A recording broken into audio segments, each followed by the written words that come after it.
Welcome back to another episode of Games to Reality. Today's episode is going to be on 7 Days to Die to Zombies Arrive. I am Sanctorum, and with me is... malkariss. And joining us this week is a special guest, Spectre. He's a Twitch streamer who agreed to be a guest on the show and wants to talk a little bit about this game with us. Spectre, how are you doing tonight? Not too bad. Glad to be here. Welcome. So don't forget, while he's joining us tonight, make sure you check the comments below. His Twitch is going to be linked. Check him out. Go ahead, like, subscribe, give him a follow as well. So in the spirit of Halloween, we're going to be talking about spookiness. We're continuing the spooky trend to the zombie apocalypse. But before we get to that possibility, we're going to talk about a little bit of the game 7 Days to Die. And I know both of you gentlemen have had ample time to play it. Oh my god, I love it. It is top a five. lot of fun. Absolutely top 5 games, I would say, in my arsenal. I need to give it more time for sure, but what I've played from it with you guys, especially, like it's a good time. Yeah, I think I checked before I got on here, and I'm over 300 hours into the game, if not close to. Jeez, that's pretty That checks good. out. How many hours do I have? I have you beat. I have almost 400 hours. I think that's a first. Yeah, nowhere near that. It's a game that No, you can pick up after like long breaks too. You know, it's some games you have to kind of stick with it and play it. Otherwise, if you take like a month off or something and you come back, it's just what the heck's going on? And 7 Days to Die isn't one of those games. You can come back 30 days later and just pick up where you left off and just run. That's what I love about it. Mm-hmm. Yeah, except for when you come back and it's a horde night and you realize you have 20 minutes to prepare after not playing for 4 months and you forgot everything what was going on, and it's a fun kind of night that way. Damn you, past True. me! Or if you show up during the raid because you were a little late to the session, perhaps. So that had to be one of the funniest things for night 7, was you spotting in with absolutely nothing 200 meters away, which you got lucky only being 200 meters away, but then you got unlucky when you got unalived almost immediately. I made it to the base, okay? I was proud of that. But, oof. I was pretty impressed to see you there, actually. You made it all the way up to the base before they got you. And, yeah, that was pretty great, because there was, at least 30 zombies attacking at that exact moment. And there you go, running naked through the field. I tried to, like, wield the fisticuffs real quick to try to help out, but I'd have been better off just running inside, grabbing, like, a weapon and coming back out. But, Yeah, I was just Keep the trying to get moment. you elevated. Yep. Too much intensity, and then you just got clapped. Hard. And normally a day 7 on this game isn't that intense. It's a few zombies and a horde or two, but we decided to turn the XP up, so by day 7 I was already level 30 something, which also matches the set of the zombies that attack you. Well, yeah. What do you mean we decided? You decided. Just roped into it. And That's then up we for- had that's to up- defend everything while we got attacked by ginormous waves. That's up for debate. It was fun, though. I actually really enjoy that style of playthrough. So I know that's not the default style to play. It's more difficult. Because for those who aren't familiar, the higher level you are, kind of as you just said, the higher level that you are, the higher level the zombies are that are attacking you. So when you're gaining 2 or 3 times XP, you're making it 2 or 3 times harder on yourself. But you're also finding better loot. Your loot filter goes up, right? So it's a give and take. It's a double-edged sword for sure. We'll risk reward factor for sure. Oh, yeah. Right. And I mean, once you start getting into it, like now we're almost to day 27 on this particular map. And we got a pretty good funnel set up going to keep ourselves protected. I know one of the main strategies in the game is to have 2 bases, your horde base and your equipment base, and that's just not for me. I want to have something to risk and lose it all. Oh yeah, I actually didn't even know that was a strategy, but now that you say that, that makes a lot of sense. Have like a throwaway base that you can just try to defend if possible to deal with the horde, but not lose any of your good stuff. Oh yeah. Right, and I mean, I've learned hard lessons in the past when the IED or boom zombie showed up and took out one of our walls. Well, that wall happened to have all our chests on it at the same time, so we lost everything on a horde night because of that, and I still refuse to change the way I play. Also didn't know that zombie was a thing, so Well, you'll meet them for night 27 because they showed up on, or night 21. I'm sorry, night 21, because they definitely showed up on night 14. oh boy. A lot of them too. There was a lot of those guys. Yeah, usually when they first show up, it's one or two to introduce them. No, it was like one or two every round. Mm-hmm. You know, my style of play is a little different to yours typically. I will usually do the 2-base approach, but when it comes to the horde base, I structure mine a lot different than you do. Like, your way is cool, and I'm actually really enjoying it. I have to admit, I didn't think it would work, and it's working quite nicely, so I will admit that I was wrong. But I like to make mine, like, super complicated. As weird as that sounds, I feel like it might be more efficient in the long run, but it's also a lot, what do you want to say? It's a lot easier for things to go wrong really fast the way that I do it. I like the kind of walkways that are one wide with the things that push them off, and the dart traps and the spinning blades and the shooting lanes, and stairways in the middle of the air. Like, it's like a Rube Goldberg machine at the end of the day, almost, is how I typically play. But that style's not for everyone. And like I said, I'm really enjoying the layout that you kind of concocted there. Didn't think it would work. It's working pretty nicely. And you get a few people defending the base like we had, and you can keep all of the cops and all the explosive people away. And it was pretty fun. I do want to experience your base setup as well. Just the whole Home Alone Macaulay Culkin approach to it.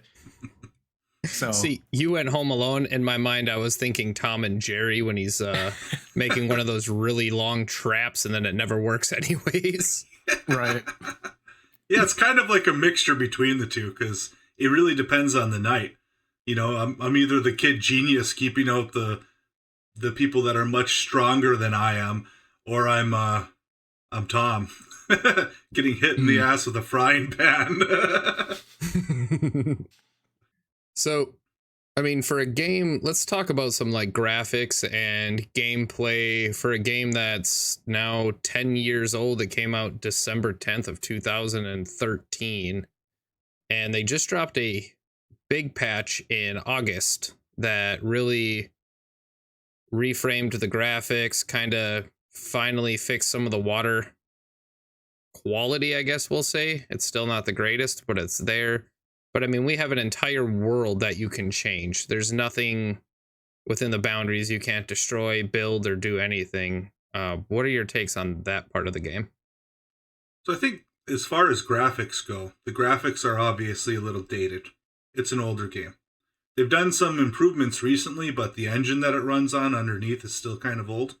Mm-hmm. So I wish that was a little bit better, but at the same time, graphics have never been something to hold me back personally. I don't know. For sure. Yeah, I don't know, Spectre, because you played it in VR too, didn't you? Yep. I was actually going to chime in at one point about that. So I guess it comes down to optimization, but if possible, if there's a VR mod or official VR version of a game, I'm going to try it. Like, I'm a huge VR enthusiast, so if it pops up at any point, I'm going to try it out. And 7 Days to Die is that kind of game, like Valheim, that I've played in the past in a VR mod. These same guys made it for 7 Days to Die, and it's very fresh still, like 3 months old fresh. And it's not even done yet. Very much a work in progress, but it looks... you're like all up in there. So the graphics are more apparent at that point, but at the same time, it's kind of a blessing that they're not super intense, just to make it run a little bit better while you're in VR. Any jittering like that is gonna kind of shake up your brain a little bit. But so far, I'm enjoying the VR aspect of it, but it's definitely taken some getting used to.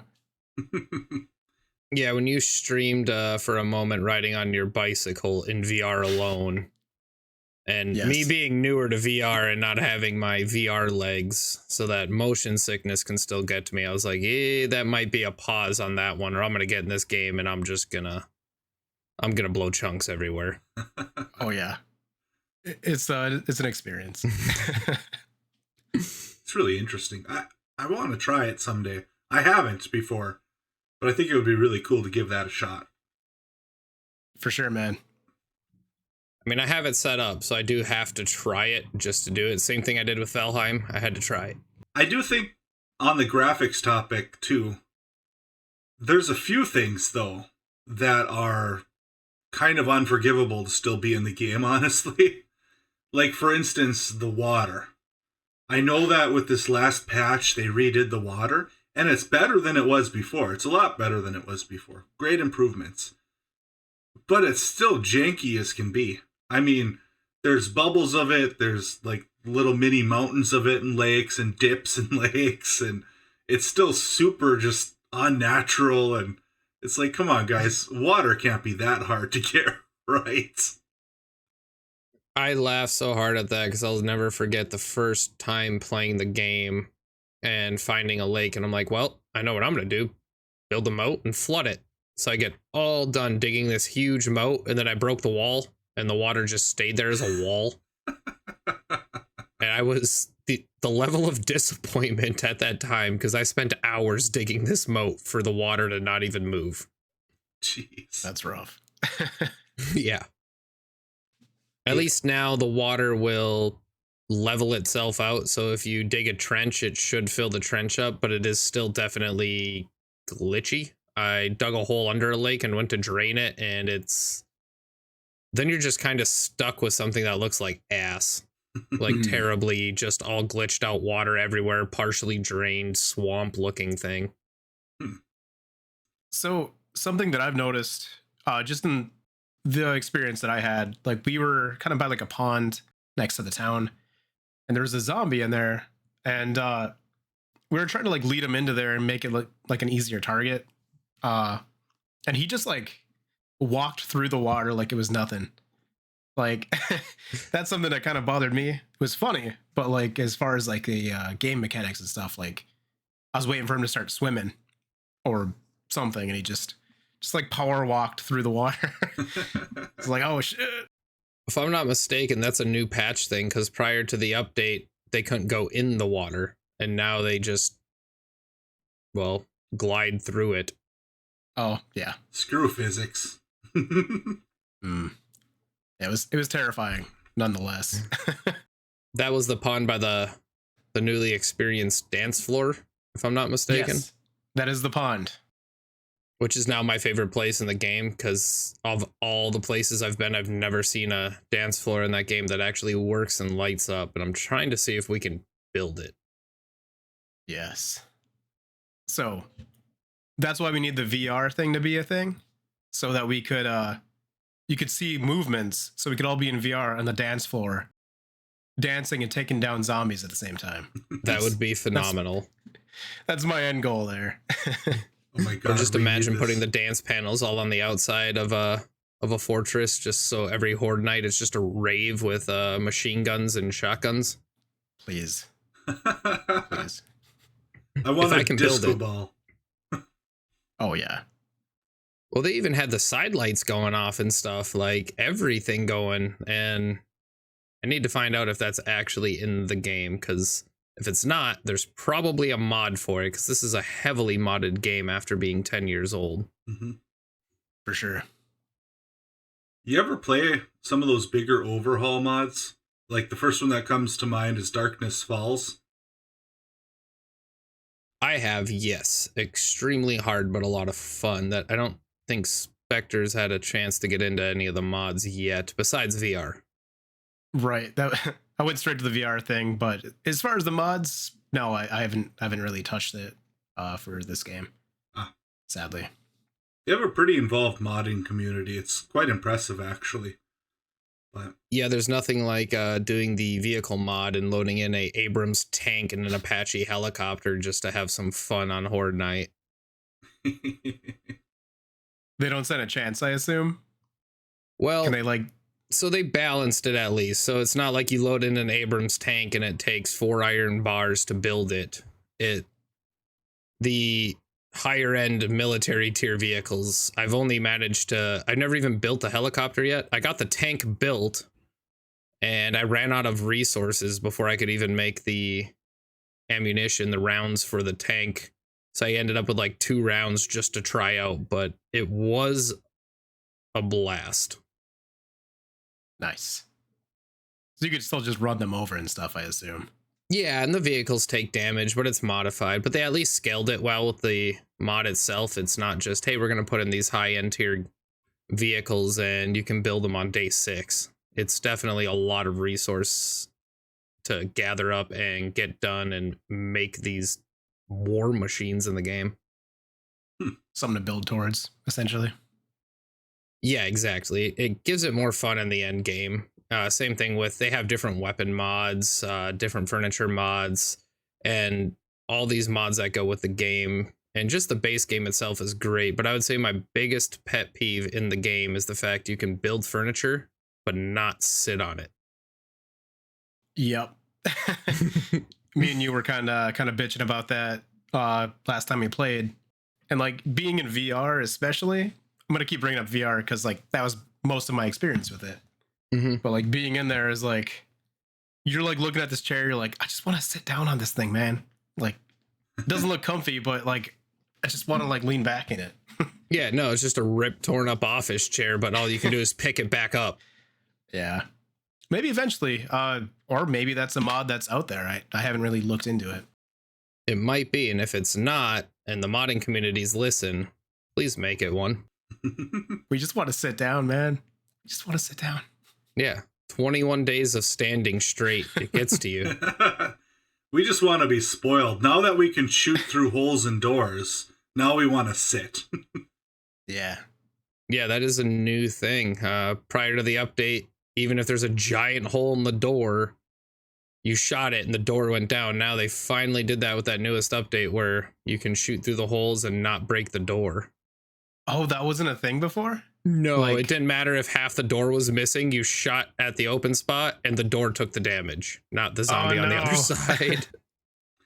It's like the handle's stuck in the jam, you know, and everything else is gone, and you swing your club and hit the handle. Oh, okay. So that's a good change for sure. Oh yeah. Definitely. Needed So to Spectra, happen. I gotta ask, you So- have little gameplay, but you've seen some building mechanics, and I remember distinctively giving you a building block and hitting R to bring up all the options that you can change a building block into. So I'm sure you had some time to think about how you would play the game on your own, defend yourself. And I know you well enough, and I'm pretty sure the word tower will be brought up. But besides that, what would be your thoughts on how you would build your own defense? Well, you're right. Tower. But maybe like a lighthouse type thing. But anyways, yeah, like you told me to like open up like the shapes menu or whatever it was. Mm-hmm. Yeah. I was actually blown away because like I assumed it would be like, you know, the typical wall, foundation, roof kind of stuff. But like there are so many shapes, dude. Like Pages. I could get lost in just building shit and like doing nothing else. Like turning off the zombies, like whatever. We'll deal with those later.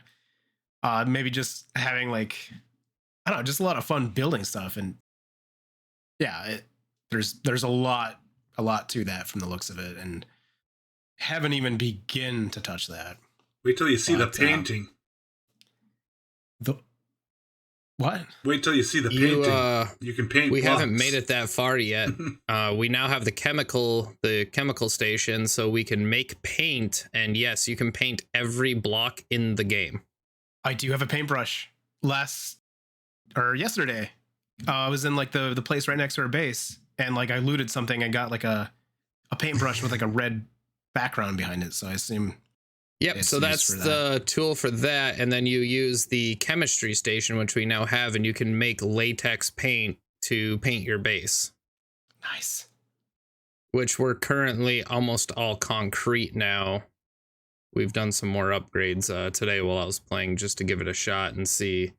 So we're one tier away from being the final tier, and then I'll bust out the paint. But what makes it a lot more fun too when you're building and you discover you can make tunnels, you can seal them in, so you can have escape tunnels, different routes underneath the ground, you can go up, down, so you could have a whole network underground in the game. Like there's nothing in the game that can withstand being destroyed until you actually hit the physical limits within the game. So that it's like a 3D better version of Minecraft. So the digging aspect was something I, for some reason, didn't expect for this game. Like I know there's a lot of other games do it, but I don't know. I didn't really imagine it for this, and I want to play around with that one way or another just to see like what kind of stuff I can tunnel into and make weird stuff out of. Yeah, I wouldn't expect it for a game this size. I mean, that map is massive for a map where you can totally alter the entire world if you wanted to. Right. You gotta be careful though, because they have gravity, which I love. I think that's awesome. But gravity is a thing, so your tunnels can collapse if they're not properly supported. Same thing with your building. If you build out too far unsupported, it will collapse, which is one of the reasons why you have to be really careful in how you design your bases, because if the zombies take out enough support, goodbye, elevated base. Right. Is that a shot at me? I don't think nothing's knocking down your base. That thing is insane. I mean, to be fair though, it is built on supports and it's in a 3x3 grid structure, so it could afford to lose certain supports. But yeah, after a while that base would collapse on itself until I get it filled in all the way like I normally do. Mm-hmm. Yeah, I remember once, it was kind of early in my time playing 7 Days to Die, but I used to start off by basically taking over a house and repurposing it into a horde base, which is really effective early game, not so much late game. And I never forget, I was doing the same thing that we're doing now with the triple XP and everything. And I think it was the second horde night came around, and I was not prepared for it at all. And they brought that entire house down. I had taken my retreat path all the way up to the roof, and they literally just dropped the entire house. And that was probably my biggest defeat in the game. Just comes raining down on you. You're like, no. Yep. Please don't. There goes everything. New game. That's rough. So yeah, that used to be my style too. Take over an old house, turn it into a base. And then I realize you're doing 10 times more the work you are than just cutting the trees down or in the beginning, getting your structure up and going from there. And I've even tried to do I'm going to just build underground. They can't get me if I'm in a giant rock tunnel. And man, what a fool I was. I just tunneled myself in with no escape, and Horde Night came and they all flooded down the tunnel, knew exactly right where I was. It sniffed you out. Oh yes. The tunnel I have now is actually quite extensive, and they still know where the entrance is and will come all the way down the tunnel just to get me. Yeah. Horde Night, they actually have what's called feral sense, which means they know where you are no matter what. You can't hide. They know where you are, and they know the easiest way to get to you. If that easiest way is digging through the ground or breaking a wall down or whatever, they know it, and there's nothing you can do about it. So that seems to be some pretty good AI for, pathfinding, I guess is the proper term for it. Sorry. Yeah. So again, I'm much less experienced in the game than you guys are, but I guess could you how good is it? Like if you set up like a tower defense scenario, like a path for them to walk that you make for them, and you set those traps up, since You said you kind of made your base kind of like that? It's very good. Yeah, so Okay. what we did is, and I've messed with this before, built a moat around, like, oh, they can't get through a moat if they drop down. Well, then they start digging.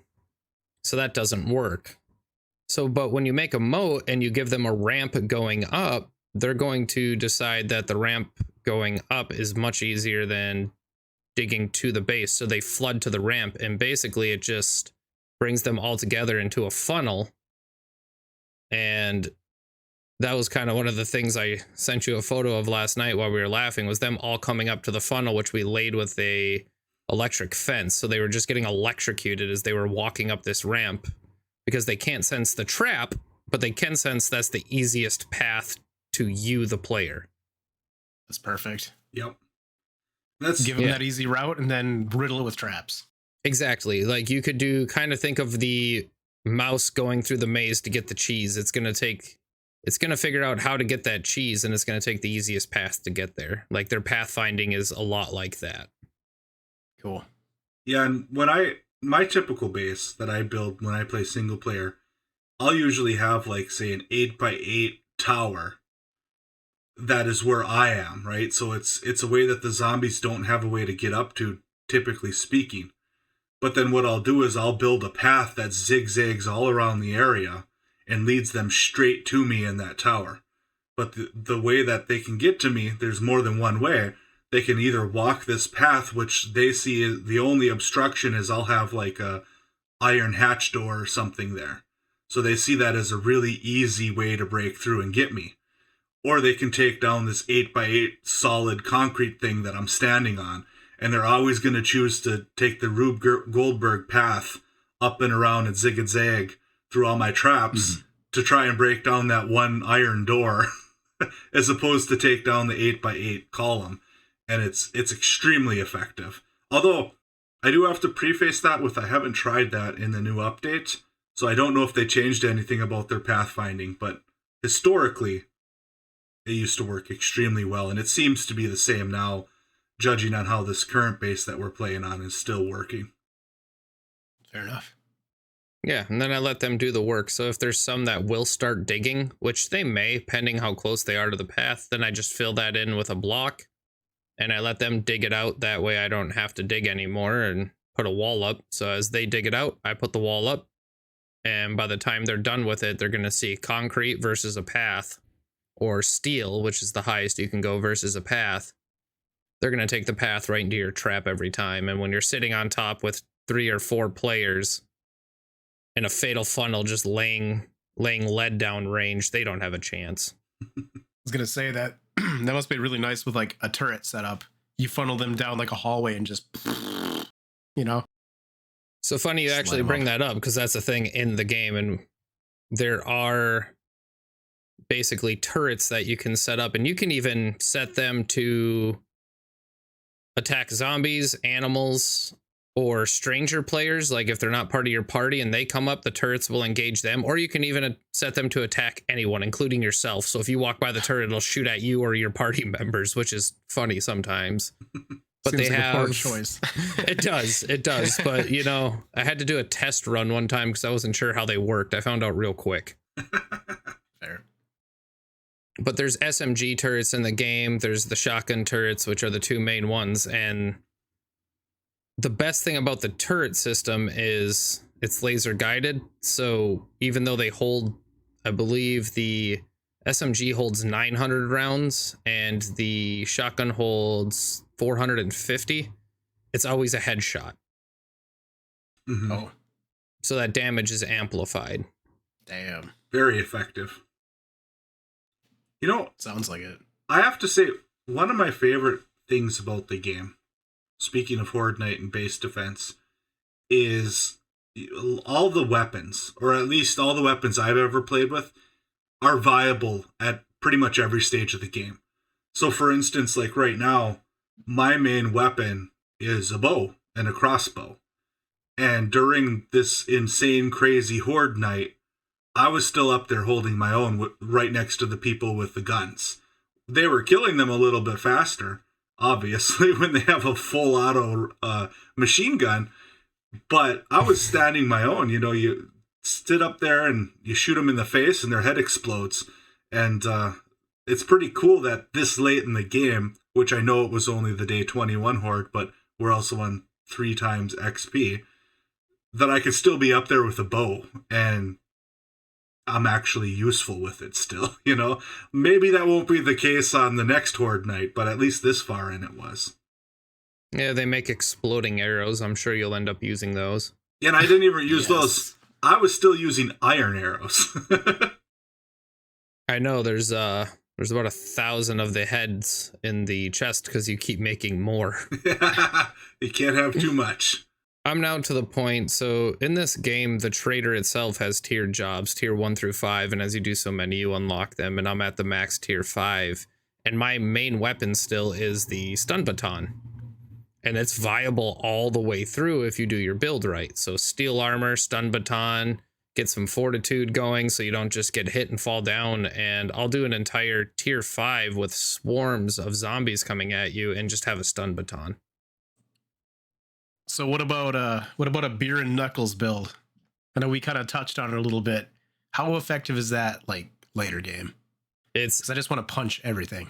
So if you possible. Can get used to the blur of the beer, it is an extremely effective build. But it's basically drunken kung fu. You slap yourself into juggernaut tough armor, hit the fortitude, you give yourself strength for the punching, and you just smash 6 beers and go running into the horde and go to town.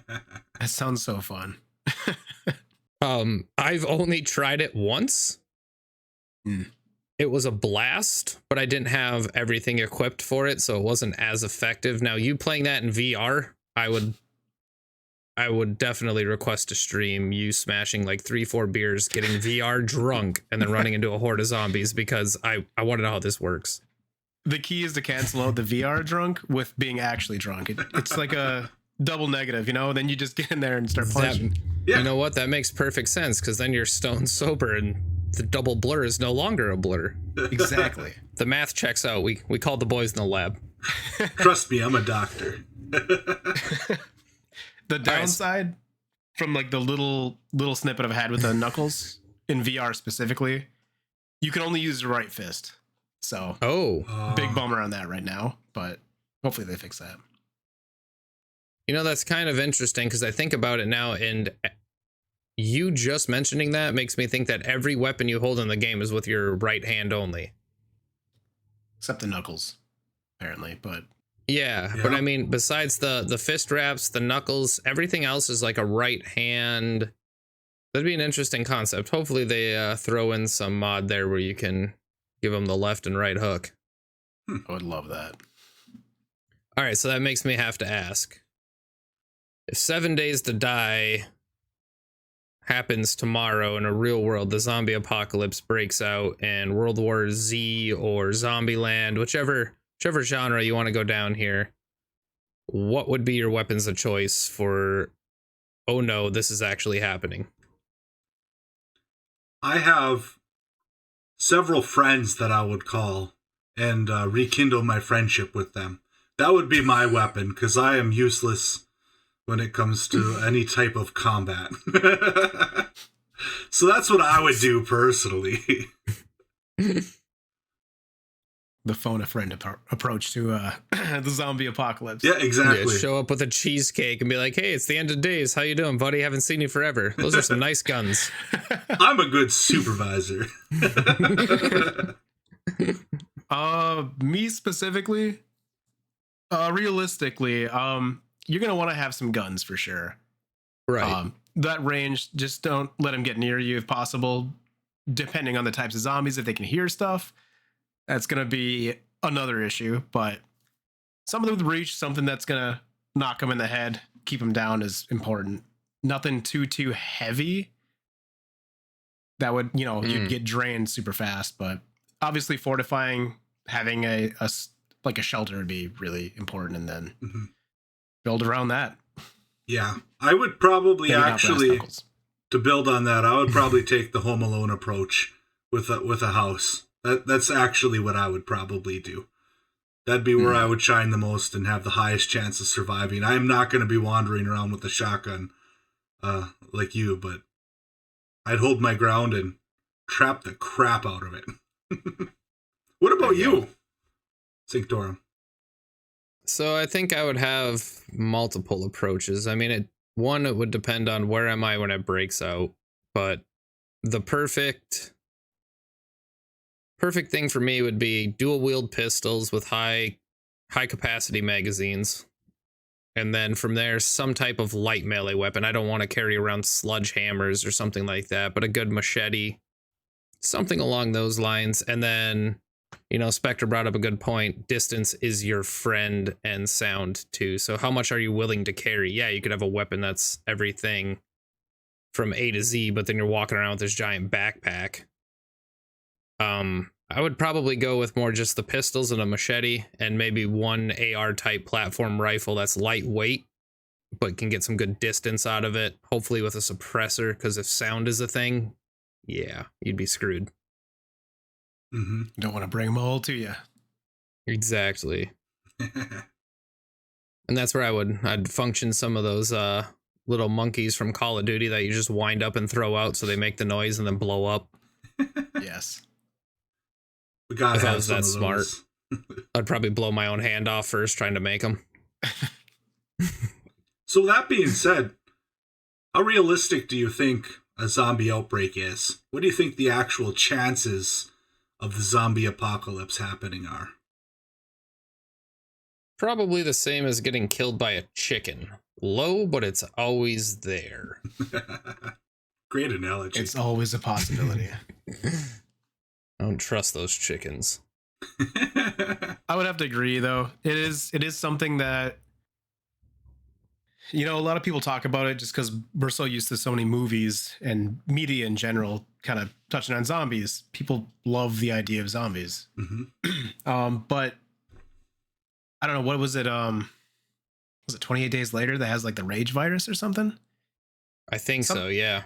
Something kind of like that, I guess, is more feasible. Like something that just like makes your brain loopy or whatever and just super aggressive.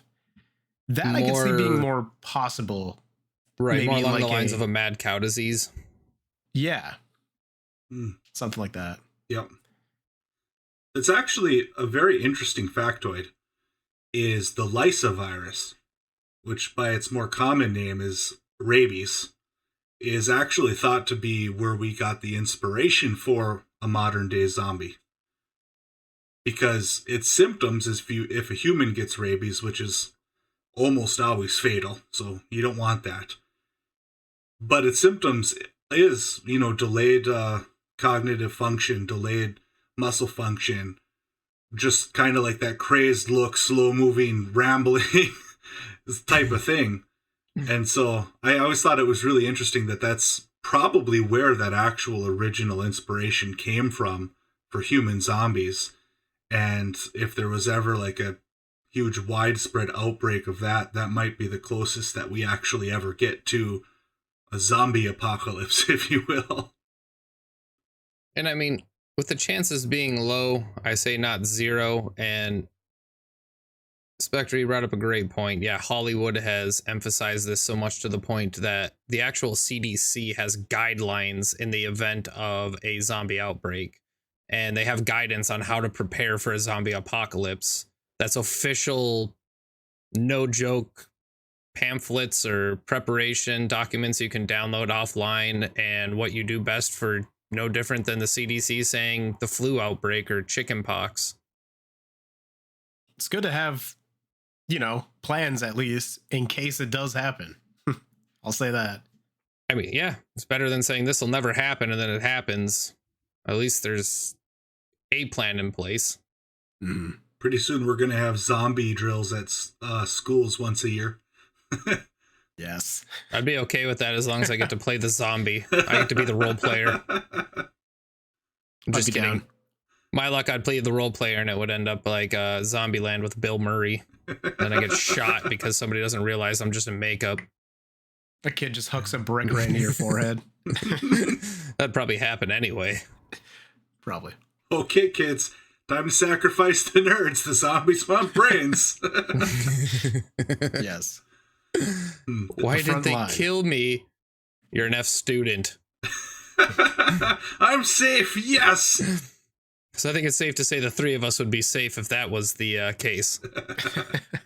Awesome. I told them college was a good choice to skip. Correct. Take that, Mom and Dad. So Thank you for the 2.7 GPA. Save my life. So they actually have guidelines. I'm curious, do you know what those guidelines have in them or anything like that?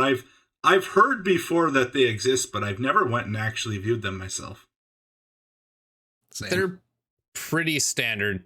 In all reality, if you're looking at it, it's shelter in place, have 30 days of food, 30 days of water on backup, stay in your home, don't come outside during the emergency protocol, and basically don't come in contact with anyone, sanitize. Obviously, they don't have guidelines as in depth of if you get bitten, you must cut your arm off or treat yourself with A, B, or C because nobody knows what it would really look like. Mm-hmm. So Yeah, just But general kind of guidelines. Yeah, that makes sense. pretty much, it's the same kind of as any emergency prep, hurricanes season down in Florida. Have a bunch of water, an inflatable boat, and ride the storm out because that's what Florida chooses to do, even though the CDC says the opposite. They say it's time to evac the area, and Florida's down there with no F's to give during the situation. Yeah, they're like, get out of there. It's not safe. They're like, I like my house. Yeah. I think my Okay. favorite one was the hurricane prep. They were driving through the neighborhood, and the guy's like, yeah, I've lived here long enough. And he shows his house, and he has it ratchet strapped to the ground with toe straps to concrete blocks. And he's like, I'm not going anywhere. Neither is my house. I respect that energy. Mama Right. didn't raise no quitter. You know, you got Florida out there with a Cat 5 hurricane coming, and they're shirtless with a shotgun yelling, fight me. Yeah. Ugh. God. I mean, it would be interesting to see if you were to break down, at least in the US, the 50 states and how they would react to a zombie apocalypse. Because we already know what Florida would do, because they had that whole, was it bath salts years ago? I was just thinking of that. Yeah. Mhm. So we already know how Florida would respond.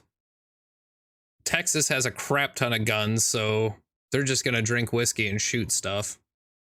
Yeah. But I mean, you kind of look at that aspect of it. You'd have Canada up there like, what's going on down there, eh? As they're just getting invaded with no care.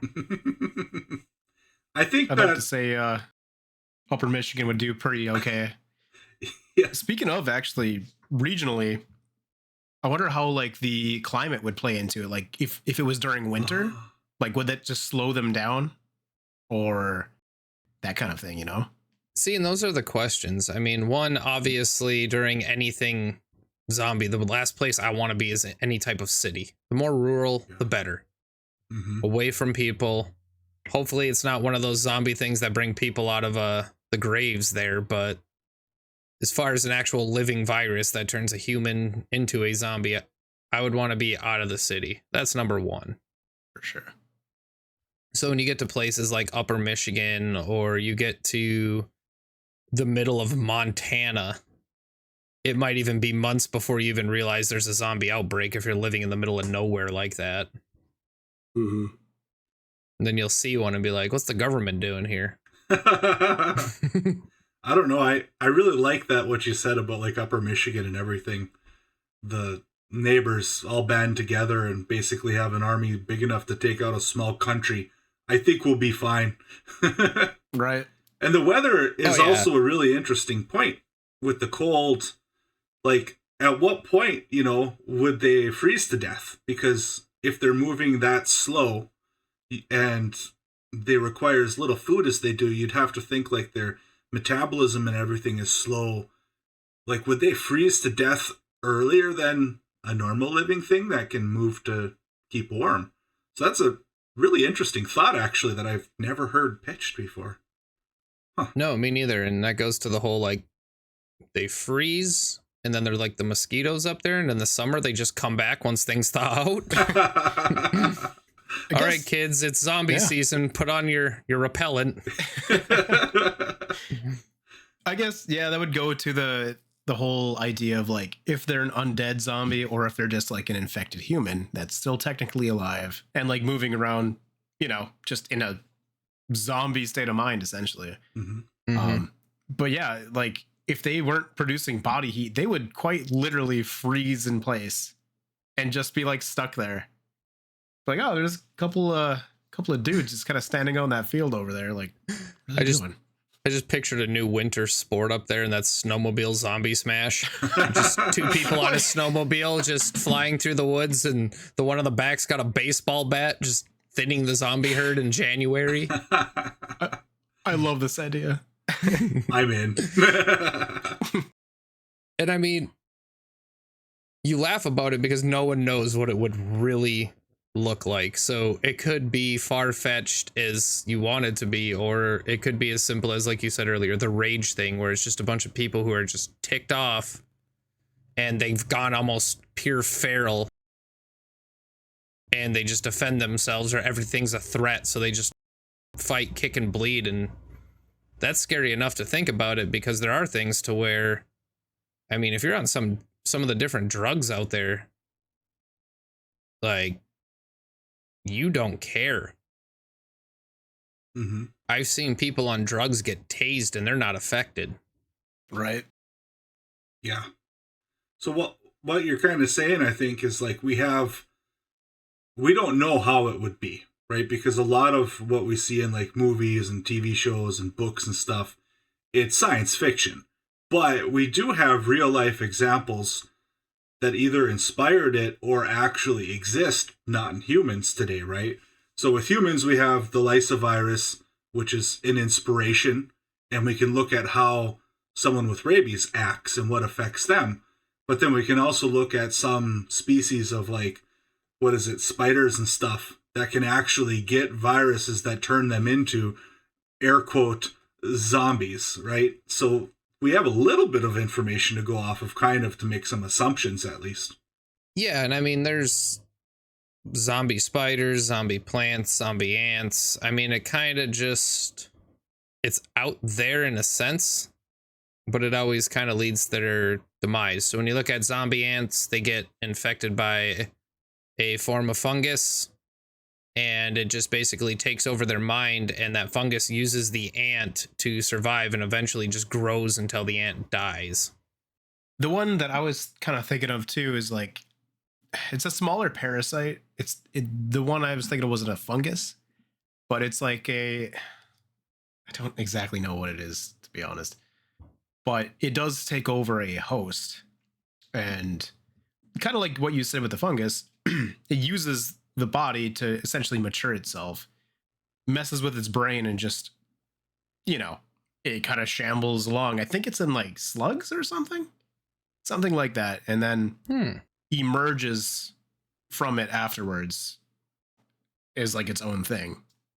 But yeah, it's not like a really undead thing, just more of a parasite. Gotcha. I think one theme that's in common with pretty much most of the examples is the host doesn't last very long, typically, right? So if there was a zombie apocalypse and it was something based off of that, we could kind of take solace in the fact that it might be over in a couple weeks once all the hosts die off, as long as we can contain the spreading. That might be one concept to use too. Well, that's a good point. Containing it would be the main part. And if we're going to go that route, we saw how well that worked with COVID-19, so we're all doomed. Shoot, better get our zombie repellents, aka shotguns, out then. Right? Exactly. Hey, you know, you're most vulnerable when you're going number 2, so make sure you got a shotgun there at all times.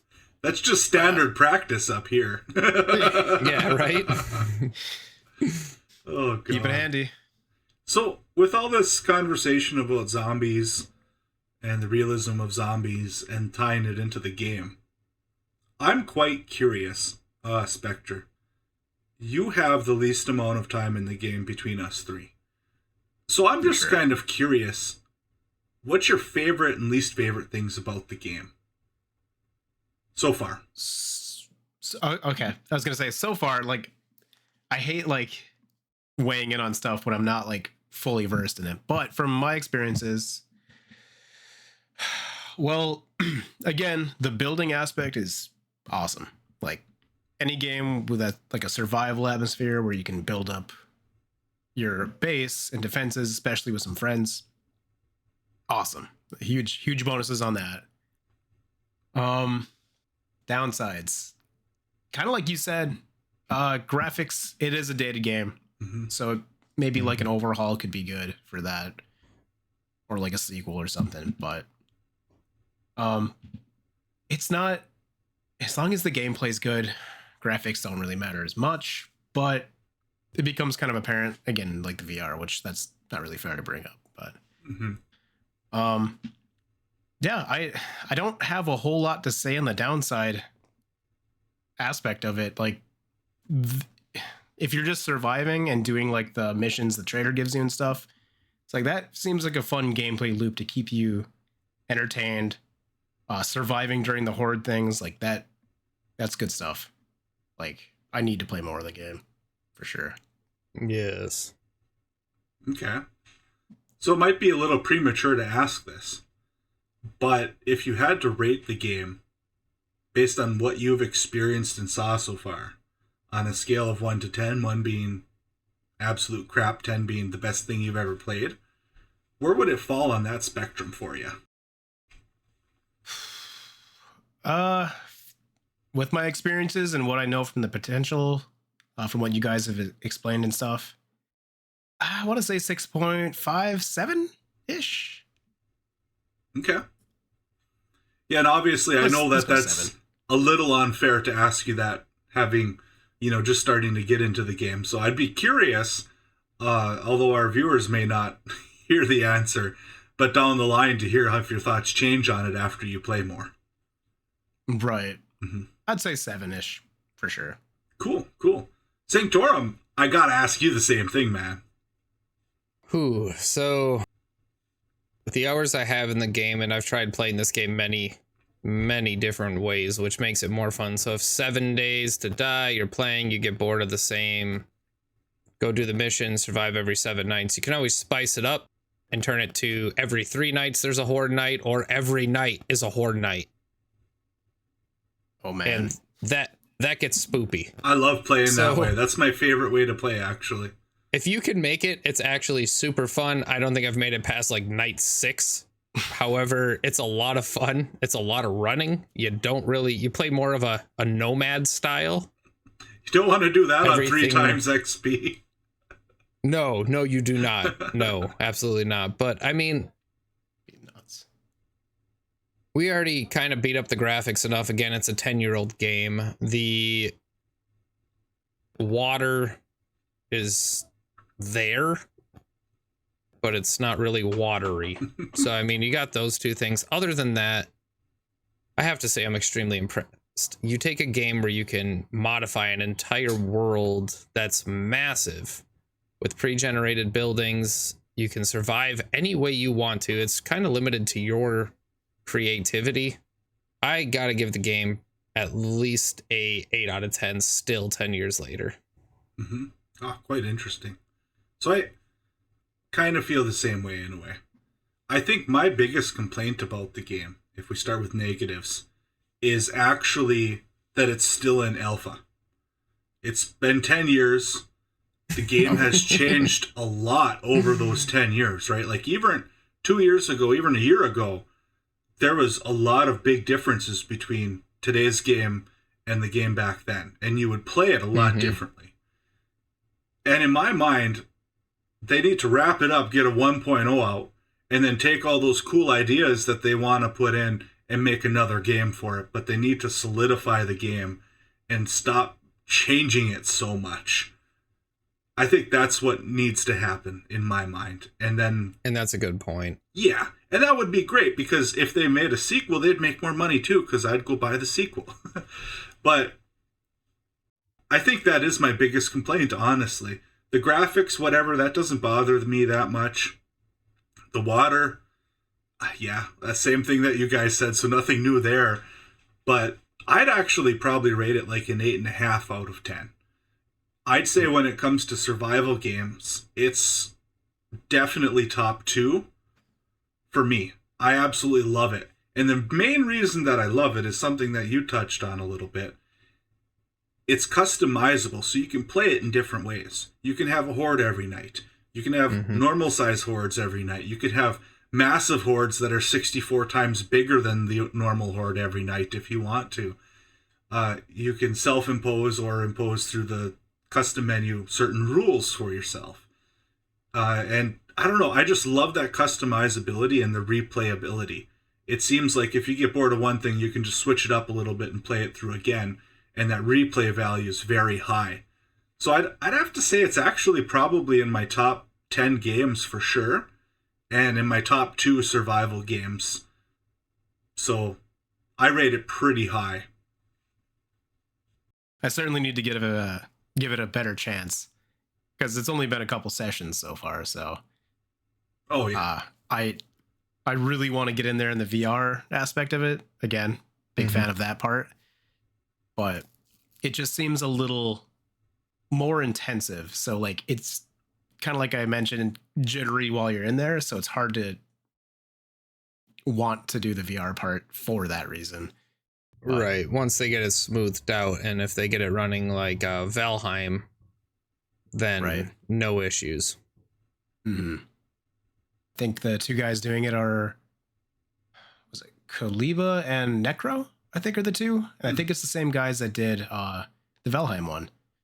Very similar installation process, and I have no doubt they're going to make it good. It just absolutely. And you said this isn't even the official version. This was just released as a trial. Like it's not even officially out. Correct.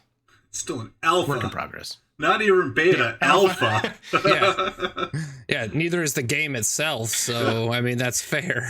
Yeah. I didn't even realize that, actually. It's crazy. It blows my mind that it's still an alpha. It'll be 7 Days to Die will be an alpha when they make a 7 Days to Die 2 that'll be official. Right. God. Yeah. Well, I think that about sums it up for this episode. We'd like to give a special thank you to Archeo Spectre for joining us on this stream tonight. Thanks for having me. It was a blast. Oh, yeah. Indeed it was. So, continuing in October, we're going to continue our spooky drive or horror-related topics, something along those lines until the end of October. So make sure you like, subscribe, leave a comment if there's something you want to see, and we're looking forward to getting a new video out next week. Awesome. Thank you and have a great day. Goodbye, everyone.